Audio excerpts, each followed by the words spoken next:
প্রবাসী এক ছেলেকে মোবাইলে বিয়ে করেছিলাম, আর সেই জন্যই আমার জীবনের আজ করুণ অবস্থা। আমার নাম সাফা, বাসা জামালপুর। আমরা এক ভাই এক বোন। আমি ছোট, খুব হ্যাপি ফ্যামিলি ছিল আমাদের। আমার ভাইয়া বিদেশে থাকতো, আমার ভাবিও বিদেশে থাকতো। খুব সুন্দরভাবে চলছিল আমাদের পরিবার। আমার ভাবি যখন প্রেগনেন্ট তখন দেশে চলে আসে।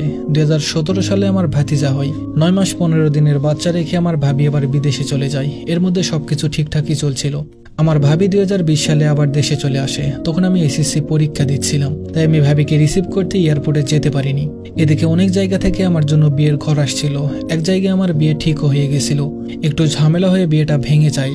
ঝামেলার কারণ ছিল তারা বাইক এবং পুরো ঘর সাজিয়ে দিতে হবে বলেছিল। এতে শুধু আমার বাবা রাজি ছিল, ভাই ভাবি এবং মা রাজি ছিল না। আরেক জায়গাতে বিয়ের কথা চলে।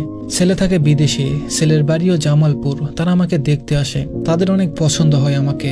ওখানে আমার বাবা ভাই এবং ভাবি রাজি ছিল, তাই সেখানে আমার বিয়ে ঠিক হয়ে যায়। কিন্তু আমার মা রাজি ছিল না। সবাই রাজি থাকায় আমার মার আর কিছুই করার ছিল না, তিনিও রাজি হয়ে যায়। সেই ছেলের নাম ছিল রতন। তারা 2 ভাই 2 বোন। আমার জন ছিল 3 নাম্বার। আমার শ্বশুর বাড়ির লোকজন বলেছিল বিয়ের পর ছেলে আর বিদেশে থাকবে না, সে দেশে চলে আসবে একবারে।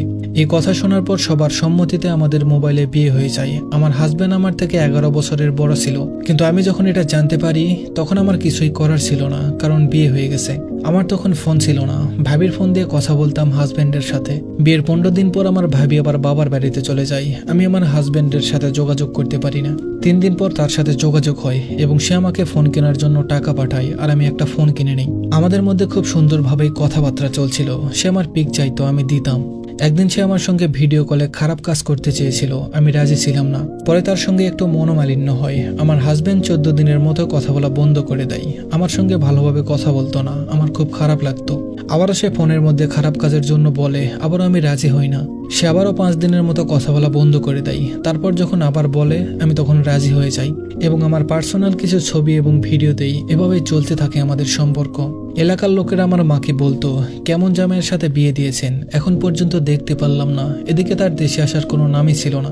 আমি তাকে বলি, আশেপাশের মানুষ বলে জামাই কেন এখন পর্যন্ত দেশে আসছে না। সে বলে, করোনার জন্য বিমান চলাচল বন্ধ, এখন কিভাবে দেশে যাব। এই নিয়ে তার সাথে অনেক ঝামেলা হয় আমার।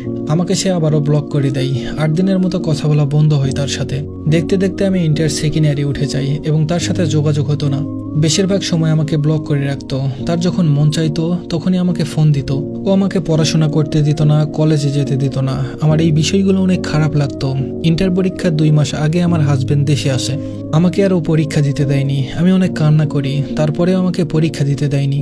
দেশে আসার সময় আমার জন্য নেকলেস, কানের দুল, হাতের চুড়ি নিয়ে আসে। বড় অনুষ্ঠান করে আমাকে শ্বশুর বাড়িতে নিয়ে যায়। আমার হাজবেন্ড আমাকে বলে সমস্ত গহনা খুলে আমার শাশুড়ির কাছে দিতে। আমি সব খুলে দেই। শুধু একদিনের জন্য গহনা পরেছিলাম, আর কখনো পরা হয়নি। আমার হাজবেন্ডকে যখন সামনাসামনি আমি দেখি, আমার থেকে একেতে ছিল 11 বছরের বড়, তারপর আবার মাথায় কোনো চুল ছিল না, আলগা চুল লাগিয়ে দেশে আসছে। এগুলো যখন আমি দেখি আমি অনেক কান্না করেছিলাম, কোনোভাবে মানতে পারছিলাম না। আমার আর কিছুই করার ছিল না, সবকিছু আমি মেনে নিতে বাধ্য হই। আমার মা অনেক বোঝায় আমাকে, আমাদের বাড়ি থেকে তাদেরকে অনেক ফার্নিচার পাঠায়, কিন্তু সেগুলো আমার শাশুড়ির পছন্দ হয় না। সেজন্য আমার শাশুড়ি অনেক কথাই শোনাই, কিন্তু আমার হাজবেন্ড কোনো প্রতিবাদ করেনি। আমি আমার বাবার বাড়ি চলে আসি। বাবাকে বলি, তোমাদের দেওয়া ফার্নিচার আমার শ্বশুর বাড়ির লোকজনের পছন্দ হয়নি। বাবা বলে, ঠিক আছে, তোমার নিজের পছন্দ অনুযায়ী ফার্নিচার নিও। তারপর আমার পছন্দ অনুযায়ী ফার্নিচার নিয়ে আমি ঘর সাজাই আমার মনের মতো করে। কোনো কিছু কমতি রেখেনি। আমার বাবা আমাকে সবকিছুই দিয়েছিল। একদিন আমার বাবা আমার শাশুড়িকে ফোন দিয়ে বলে, তারা কয়েকজন আমার শ্বশুর বাড়িতে আসতে চায়। আমার শাশুড়ি সরাসরি না করে দেয়। আমার বাবাকে বলে তিনি অসুস্থ, রান্না বান্না করতে পারবে না, তারা যেন পরে আসে। এটা শুনে আমার বাবা অনেক মন খারাপ করে, আর তারা আসেনি। এদিকে আমার হাজবেন্ড আমাকে বলে সে আবারও বিদেশে চলে যাবে। আমি কোনোভাবেই রাজি হচ্ছিলাম না। এক পর্যায়ে সে আমাকে প্রচুর মারে, তার মোবাইলটাও আমাকে ধরতে দিত না। একদিন সে যখন গোসল করতে যায়, আমি তার ফোনটা হাতে নিয়ে যা দেখলাম, কোনো মেয়েই তা মেনে নিতে পারবে না। মালয়েশিয়ান একটা মেয়ের সাথে তার সম্পর্ক আছে, এটা নিয়ে তার সাথে আমার অনেক ঝগড়া হয়। আমি আবার বাবার বাড়িতে চলে যাই। সে অনেক বুঝিয়ে আমাকে আবার নিয়ে আসে শ্বশুর বাড়ি। তারপর থেকে আমার হাজবেন্ডের সঙ্গে আমার যতবার শারীরিক সম্পর্ক হতো ও সব লুকিয়ে ভিডিও করে রাখতো, আমি জানতাম না। আমার হাজবেন্ড পাগল হয়ে উঠেছিল বিদেশ যাওয়ার জন্য। 4 মাস দেশে থাকার পর সে বিদেশ চলে যায়। আমাকে বলে 1 বছর পর সে দেশে চলে আসবে, কিন্তু সে আসে না। তাকে ফোন দিলে সবসময় বিজি পেতাম, আমাকে কোনো সময় দিত না, কোনো কিছু জিজ্ঞেস করলে ব্লক করে দিত। এভাবেই কাটছিল আমার দিন। একদিন যদি ভালোভাবে কথা বলতো, 2 দিন আমার সাথে ঝগড়া করতো, ব্লক করে রাখতো। আমি একদিন তাকে জিজ্ঞেস করলাম, তোমাকে ফোন দিলে শুধু বিজি পাই, কার সাথে কথা বলো তুমি এত? সে বলে তার অফিসের ম্যাডাম ফোন দিয়েছিল, তার সঙ্গে কথা বলছিলাম। এর মধ্যে আমার শ্বশুর আরেকটা বিয়ে করে, সেই ঘরে একটা বাচ্চাও আছে। এটা নিয়ে তাদের বাড়িতে অনেক ঝামেলার সৃষ্টি হয়। আমার শাশুড়ি আমাকে নিয়ে তার বড় মেয়ের বাসায় চলে যায়, ঢাকা নারায়ণগঞ্জে।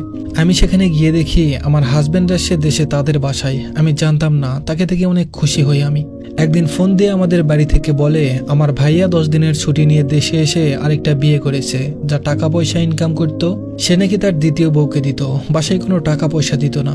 আর দ্বিতীয় বউয়ের সঙ্গে থাকতো আমার ভাই। একদিকে শ্বশুর বাড়ির ঝামেলা, অন্যদিকে নিজের বাড়ির ঝামেলা। এই দুইটা নিয়ে আমি অনেক ডিপ্রেশনে চলে যাই। সারাদিন রুমের ভিতর বসে কান্না করতাম। বাসা থেকে আমাকে আবারও ফোন দিয়ে বলে যে আমার ভাই অনেকের কাছ থেকে টাকা নিয়েছে, বিদেশে নাকি তাদেরকে নিয়ে যাবে এই জন্য। এ নিয়ে বাসায় অনেক ঝামেলা হয়। আমার মা অনেক কান্নাকাটি করে। ভাইয়ের দ্বিতীয় বিয়ের পর আমার ভাবি আবারও বিদেশ চলে যায়। বাড়িতে আমার বাবা মা ভাতিজা থাকতো। একদিন আমার হাজবেন্ডের সাথে অনেক কথা কাটাকাটি হয় সেই মালয়েশিয়ান মেয়েটার জন্য। শুধু তাই না, সে 4-5টা ফেসবুক আইডি চালাতো এবং অনেক মেয়েদের সঙ্গে কথা বলতো। এগুলো নিয়ে আমাকে অনেক মারে এবং মুখে তালাক দিয়ে দেয়। আমি তখন কি করব বুঝতে পারছিলাম না। আমি বাবার বাড়িতে চলে যাই। সেখানে গিয়ে দেখি আমার ভাই যাদের থেকে টাকা নিয়েছিল বিদেশে নিয়ে যাওয়ার জন্য, তারা এসে আমাদের বাড়িঘর ভেঙে দিয়েছে। আমরা তখন ঢাকাতে চলে আসি, বাবা মা ভাতিজা আর আমি। আমরা এখন ঢাকাতেই থাকি। শুনেছি আমার হাজবেন্ড নাকি 3 মাস দেশে থাকার পর আবার বিদেশ চলে গেছে। তার সাথে আমার মৌখিকভাবে তালাক হয়, কিন্তু কাগজে হয়নি। মনে হয় হয়ে যাবে।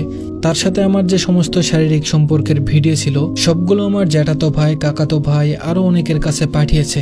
আমার নামে বদনাম ছড়াচ্ছে, আমি নাকি তাদের টাকা পয়সা স্বর্ণ গহনা নিয়ে পালিয়েছি।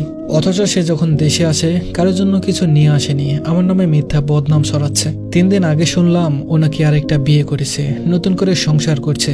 এখানে আমার দোষ কি ছিল? আমার সাথে কেন এমনটা হলো? আমার জীবনের গল্পটা শেয়ার করার একটাই কারণ, আমার মা বাবার মতো কেউ যেন ভুল না করে। বিদেশে থাকা ছেলের সাথে না দেখে না শুনে কখনো মেয়ের বিয়ে দিবেন না। দেশের মধ্যে একটা রিক্সাওয়ালার কাছে হলেও বিয়ে দিবেন, এতে আপনার মেয়ে সুখে থাকবে। সবাই আমার জন্য দোয়া করবেন। ঈদের পরে নতুন করে বাঁচার জন্য চাকরি নিব।